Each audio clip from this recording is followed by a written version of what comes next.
News hour morning ಎಡಿಷನ್ಗೆ ಮತ್ತೆ ಸ್ವಾಗತ. ರಾಜ್ಯ ಬಿಜೆಪಿಯಲ್ಲಿ ಅಭ್ಯರ್ಥಿ ಆಯ್ಕೆ ಕಸರತ್ತು ಶುರುವಾಗಿದೆ. ಜಿಲ್ಲಾ ಮುಖಂಡರು ಶಾಸಕರಿಂದ ಅಭಿಪ್ರಾಯ ಸಂಗ್ರಹ ಆಗ್ತಾ ಇದೆ.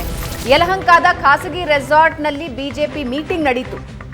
ಉಸ್ತುವಾರಿ ಅರುಣ್ ಸಿಂಗ್ ನೇತೃತ್ವದಲ್ಲಿ ಅಭಿಪ್ರಾಯ ಸಂಗ್ರಹ ಆಯಿತು. ಮೊದಲ ದಿನಾನೇ 13 ಕ್ಷೇತ್ರಗಳಿಂದ ಅಭಿಪ್ರಾಯ ಸಂಗ್ರಹಿಸಲಾಗಿದೆ. ಮೊದಲ ದಿನವೇ ಶಾಸಕರು ಮತ್ತು ಸಂಸದರ ಕಿತ್ತಾಟ ಬಹಿರಂಗ ಆಗಿದೆ. ಹಾಲಿ ಸಂಸದರಿಗೆ ಟಿಕೆಟ್ ಕೊಡಬೇಡಿ ಅಂತ ಶಾಸಕರು ಪಟ್ಟು ಹಿಡಿದ್ರು. ಬೀದರ್, ಕೊಪ್ಪಳ ಸಂಸದರಿಗೆ ಟಿಕೆಟ್ ಕೊಡಬೇಡಿ ಅನ್ನೋ ಒತ್ತಡ ಕೇಳಿಬಂತು. ಕೇಂದ್ರ ಸಚಿವ ಭಗವಂತ ಖೂಬಾಗೆ ಟಿಕೆಟ್ ನೀಡಬೇಡಿ ಅಂತ ಪಟ್ಟು ಹಿಡಿದ್ರು. ಸಭೆಯಲ್ಲಿ ಖೂಬಾ ಮುಂದೆನೆ ಶಾಸಕರು ತಮ್ಮ ಅಭಿಪ್ರಾಯ ವ್ಯಕ್ತಪಡಿಸಿದ್ರು. ಈ ವೇಳೆ ಕೂಗಾಡಿ ಸಭೆಯಿಂದ ಖೂಬಾ ಹೊರಬಂದ ಘಟನೆಯೂ ಕೂಡ ನಡೆಯಿತು. ಕೊಪ್ಪಳದ ಸಂಸದ ಸಂಗಣ್ಣ ಕರಡಿಗೆ ಟಿಕೆಟ್ ಕೊಡಬೇಡಿ ಅನ್ನೋ ಒತ್ತಾಯ ಕೇಳಿಬಂದಿದೆ. ಸಂಗಣ್ಣ ಕರಡಿ ಕುಟುಂಬಸ್ಥರಿಗೂ ಟಿಕೆಟ್ ಕೊಡಬೇಡಿ ಅಂತ ಪಟ್ಟು ಹಿಡಿದಿದ್ದಾರೆ. ಕೊಪ್ಪಳ ಭಾಗದ ಜಿಲ್ಲಾ ಮುಖಂಡರು ಟಿಕೆಟ್ಗೆ ವಿರೋಧ ವ್ಯಕ್ತಪಡಿಸಿದ್ದಾರೆ. ಇನ್ನು ಬಳ್ಳಾರಿಯಲ್ಲಿ ಶ್ರೀರಾಮುಲು ಪರ ಜಿಲ್ಲಾ ಮುಖಂಡರು ಒಲವು ವ್ಯಕ್ತಪಡಿಸಿದ್ದಾರೆ. ಪ್ರಶಾಂತ್, 13 ಕ್ಷೇತ್ರಗಳಲ್ಲಿ ಅಭಿಪ್ರಾಯ ಸಂಗ್ರಹ ಆಯಿತು. ಅದರಲ್ಲಿ ಪ್ರಮುಖವಾಗಿ ಖೂಬಾ ಮತ್ತು ಕರಡಿ ಅವರಿಗೆ ಟಿಕೆಟ್ ಕೊಡಬೇಡಿ ಅನ್ನೋದು ದೊಡ್ಡ ಮಟ್ಟಿಗಿನ ವಿರೋಧ ಎದುರಿಸಿದ್ರು. ನೋಡಿ, ಇದು ಹೊಸದೇನಲ್ಲ. ಬೀದರ್ನಲ್ಲಿ ಪ್ರಭು ಚವ್ಹಾಣ್ ವರ್ಸಸ್ ಭಗವಂತ ಖೂಬಾ, ಶರಣು ಸಲ್ಗಾರ್ ವರ್ಸಸ್ ಭಗವಂತ ಖೂಬಾ, ಶೈಲೇಂದ್ರ ಬೆಲ್ದಾಳೆ ವರ್ಸಸ್ ಭಗವಂತ ಖೂಬಾ. ಇದು ಈಗ ಸಿದ್ದು ಪಾಟೀಲ್ ಕೂಡ ಏನು ಹೊಸದಾಗಿ ಹುಮ್ನಾಬಾದ್ದಿಂದ ಶಾಸಕರಾಗಿದ್ದಾರೆ, ಅವರು ಕೂಡ ಭಗವಂತ ಖೂಬಾ ವಿರುದ್ಧ ಇದ್ದಾರೆ. ಭಗವಂತ ಖೂಬಾರ ಮತ್ತು ಶರಣು ಸಲ್ಗಾರರ ನಡುವೆ ಬೀದಿಯಲ್ಲಿ ಹೊಡೆದಾಟದ ಹಂತಕ್ಕೆ ಒಂದು ಸಲ ಯಾವುದೋ ಕಾರ್ಯಕ್ರಮದಲ್ಲಿ ಹೋಗಿತ್ತು. ಪ್ರಭು ಚವ್ಹಾಣ್ ಅಂತೂ ಪದೇ ಪದೇ ಅವರು ಗೆದ್ದ ನಂತರ ನೀವು ಮೊದಲ ಹೇಳಿಕೆಯನ್ನು ಕೇಳಿ, ನನ್ನನ್ನು ಸೋಲಿಸಲಿಕ್ಕೆ ಕೇಂದ್ರ ಸಚಿವ ಭಗವಂತ ಖೂಬಾ ಭಾಳ ಪ್ರಯತ್ನ ಪಟ್ಟರು, ಆದರೆ ನಾನು ಗೆದ್ದು ಬಂದೆ ಅಂತ ಪ್ರಭು ಚವ್ಹಾಣ್ ಹೇಳಿದರು ಖೂಬಾ ಅವರ ಮೇಲೆ. ಖೂಬಾ ಟಿಕೆಟ್ 2014ರಲ್ಲಿ ಪಡೆದಿದ್ದು ಬಾಬಾ ರಾಮದೇವ್ ಅವರ ಕಾರಣದಿಂದ. 2019ರಲ್ಲಿ ಕೂಡ ಗೆದ್ದರು. ಈಗಲೂ ಬಿ ಜೆ ಪಿಗಿರ್ತಕ್ಕಂಥ ಸಮಸ್ಯೆ, ಭಗವಂತ ಖೂಬಾ ಬೇಡ ಆದರೆ ಕ್ಯಾಂಡಿಡೇಟ್ ಯಾರು? ಕರೆಕ್ಟ್. ಕೆಲವರು ಬಿ ಜೆ ಪಿ ನಾಯಕರು ಹೇಳ್ತಾರೆ, ಇಲ್ಲ OBC ಕ್ಯಾಂಡಿಡೇಟ್ ಕೊಡಬೇಕು ಅಂತಕ್ಕಂಥದ್ದು. ಸರಿ, OBC ಕ್ಯಾಂಡಿಡೇಟ್ ಆದರೆ ಗೆಲ್ಲುವ ಸಾಧ್ಯತೆ ಇರತಕ್ಕಂಥ ಅಭ್ಯರ್ಥಿ ಯಾರು? ಕಾಂಗ್ರೆಸ್ ಯಾರಿಗೆ ಟಿಕೆಟ್ ಕೊಡುತ್ತೆ? ಈ ಎಲ್ಲ ಅಂಶಗಳು ಮುಖ್ಯ ಆಗ್ತವೆ ಅಂತ ನನಗನ್ಸುತ್ತೆ. ಭಗವಂತ ಖೂಬಾರಿಗೆ ಟಿಕೆಟ್ ಕೊಡಬೇಕಾ ಅಥವಾ ಸ್ಥಳೀಯ ಶಾಸಕರ ಮಾತನ್ನು ಕೇಳಿ ಖೂಬಾರ ಟಿಕೆಟನ್ನು ತಪ್ಪಿಸ್ಬೇಕಾ? ಈ ನಿರ್ಣಯವನ್ನು BJP ಹೈಕಮಾಂಡ್ ತೆಗೆದುಕೊಳ್ಬೇಕಾಗತ್ತೆ. BJPಯ ರಾಜ್ಯ ನಾಯಕರು ಈ ನಿರ್ಣಯವನ್ನು ತೆಗೆದುಕೊಳ್ಳೋಕ್ಕಾಗಲ್ಲ, ಯಾಕಂದರೆ ಖೂಬಾ ಕೇಂದ್ರ ಸಚಿವರಿದ್ದಾರೆ. ಅಂತಿಮವಾಗಿ ಹೈಕಮಾಂಡ್ ತೀರ್ಮಾನ ಬಂದಿರುತ್ತೆ. ಕೊಪ್ಪಳದಲ್ಲೂ ಕೂಡ ಅದೇ ಸಮಸ್ಯೆ ಇದೆ. ಕೊಪ್ಪಳದಲ್ಲಿ ಈಗ ಕರಡಿ ಸಂಗಣ್ಣ 2 ಬಾರಿಯಿಂದ ಅವರು ಸಂಸದರಾಗಿದ್ದಾರೆ. BJPಯ ಸಮಸ್ಯೆ ಏನು ಅಂದರೆ, ಲಿಂಗಾಯತರ ಒಳ ಜಾತಿಗಳ ಸಮೀಕರಣದಲ್ಲಿ ಒಬ್ಬ ಪಂಚಮಸಾಲಿ ಅಭ್ಯರ್ಥಿ BJP ಬಳಿ ಇಡೀ ರಾಜ್ಯದಲ್ಲಿ ಎಲ್ಲೂ ಇಲ್ಲ. ನಿಮ್ಗೆ ಅಣ್ಣಾ ಸಾಹೇಬ್ ಜೊಲ್ಲೆ ಮತ್ತು ಅಂಗಡಿ ಇಬ್ಬರು ಬಣಜಿಗರು, ಒಬ್ಬರು ಆದಿ ಬಣಜಿಗರು, ಇನ್ನೊಬ್ಬರು ಬಣಜಿಗರು.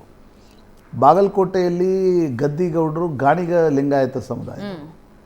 ಧಾರವಾಡದಲ್ಲಿ ಪ್ರಹ್ಲಾದ್ ಜೋಶಿ ಇದ್ದಾರೆ.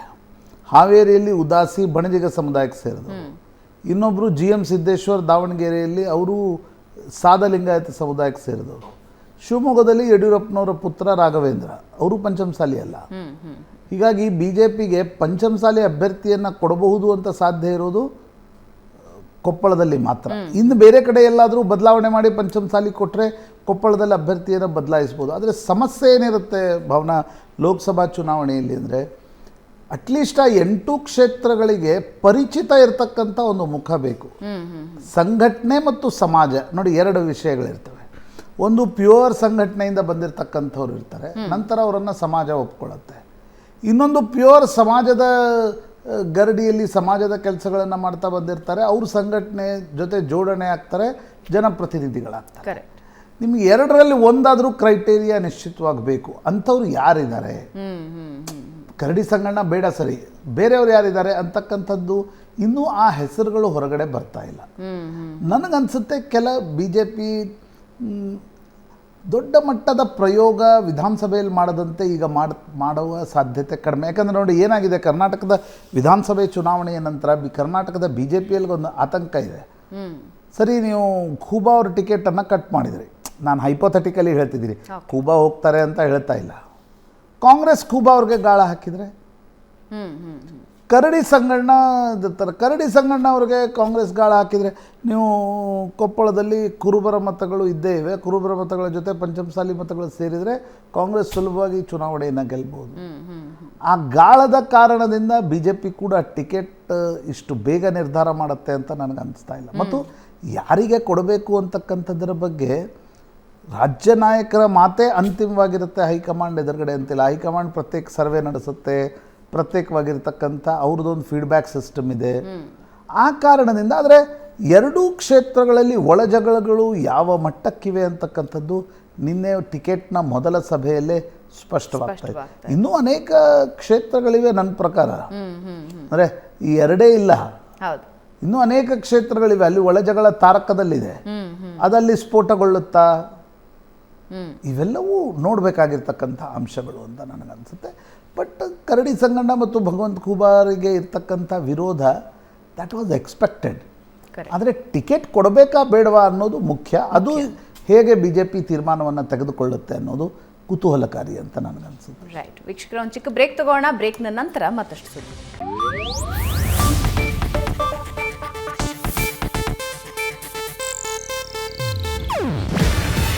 ಇದು ಏಷ್ಯಾನೆಟ್ ನ್ಯೂಸ್ ನೆಟ್ವರ್ಕ್ ಪ್ರಸ್ತುತಿ. ನೀವು ನೋಡ್ತಿದ್ದೀರಾ ಏಷ್ಯಾನೆಟ್ ಸುವರ್ಣ ನ್ಯೂಸ್.